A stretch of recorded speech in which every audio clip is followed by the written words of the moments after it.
G'day and welcome to another video with Better Pics. Today I would like to do a very quick video on how to convert color images into black and white through Adobe Camera Raw. So traditionally I would always use Photoshop for conversion to black and white, but Adobe Camera Raw has a great tool or a great series of tools that you can use to adjust black and white images as well. The main advantage there is that you have all of the power of the raw image while working with black and white, whereas with Photoshop you're working with a fixed image, so either a TIFF or a PSD or a JPEG, where you don't necessarily have all of the capacity for adjustments the same way that you have with a raw file. So let's have a look.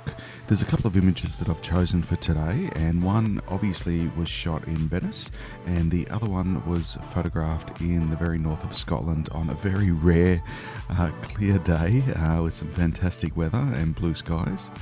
Now the reason that I've chosen these two images is because they both have strong color tones in them. You can obviously see with the Venice image that it's a very strong warm tone, late afternoon light. I've increased the color temperature a little bit there, so this has been edited in color. So that it is a little bit warmer. So you can see there's very strong oranges and some blue in the sky there. But looking at the image of Scotland, you can see there's two very strong colours there, green at the bottom with the grass and obviously blue with the sky. The reason that I chose these images is to demonstrate how you still have control over individual colours even when you've converted the image to black and white. So let's start with the image in Venice. If we just start on our home page, or the default page that opens up when you open an image in Adobe Camera Raw, you can see up here on the right hand side towards the top, under Profile, it defaults to Adobe Color. If you click on that little drop down box, you've also got Landscape, Portrait, Standard, Vivid. The one that we're interested in today is Adobe Monochrome.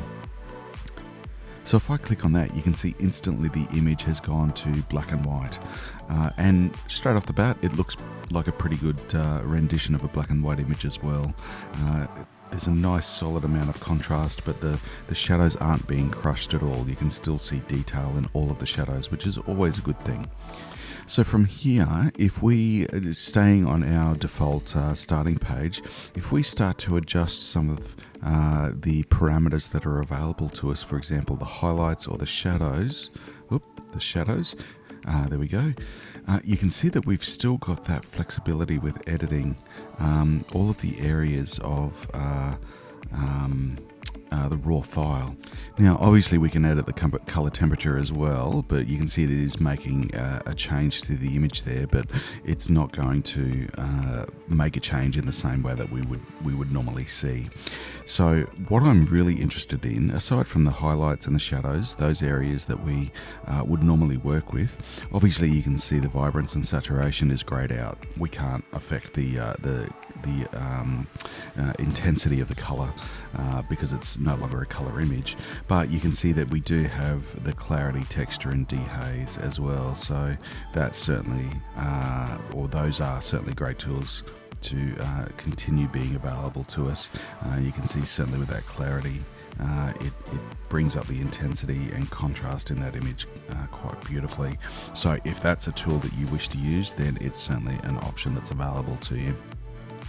Moving over to the black and white mix. Now, this is normally what you would see with HSL, so hue, saturation, luminance. When you convert it to a monochrome image in Adobe Camera Raw, it changes it over to black and white mix. Now, you can see you still have all the color channels there, which allows you to have control over those particular color channels within the image, even though it's a black and white. For example, you can remember that the face of these buildings here under that afternoon light had a very strong warm and orange tone to it. So if I go up to that orange and make some adjustments, you can see that it's only affecting the areas of the image that used to have that strong warm tone. So that's a wonderful bit of control that you have over the image, allowing you to edit effectively parts of the image that aren't actually there but are there. So that warm tone still exists within the image, and you can make those adjustments as you see fit. Now if we move down to the image that was photographed in Scotland, we're going to go back to our default starting screen, and we're going to once again on the profile go down to Adobe Monochrome to turn that into a black and white.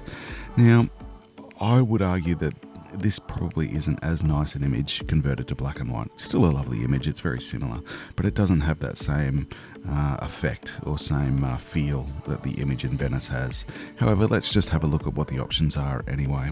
So again, if we go over to that black and white mix, click on that tab, you remember that the grass was very green in this image, the sky was very blue.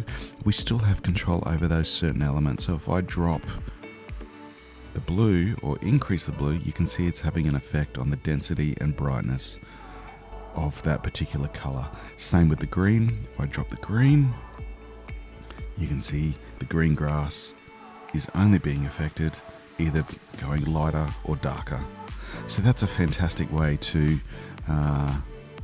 look at controlling those individual color channels, even though it's being converted to a black and white image. And this is a perfect example of the power of RAW. Because it's a RAW image, you still have access to those specific color channels, and you have the power of editing and control simply because it's a RAW image. Can you do it with a TIFF or a JPEG? Absolutely, but you won't have the same levels of control and recovery that you do with a RAW image. Moving back to the image that was photographed in Venice, you can see that regardless of the tools that we go for, if we go to curves, we still have all of those controls with our curves, depending on the adjustments that we want to make, and we still have all of that control over the raw image. We can adjust to our heart's content and certainly adjust the image until we get the outcome that we're looking for. Same with sharpening and noise reduction. We have all of those same controls. Obviously today I've focused on the black and white mix, but it's certainly the flexibility of RAW converted to black and white is available with all the other tools that are available within Adobe Camera Raw. So I hope you've enjoyed this very quick video today on converting color images that are still in the RAW format into black and white through Adobe Camera Raw. There's some great tools in there. You still have all the advantages of a RAW image and the flexibility and control that it allows you, while being able to create some fantastic black and white images with a much higher level of control. Thanks very much for stopping in. Hope you've enjoyed it and look forward to seeing you next time. Take care.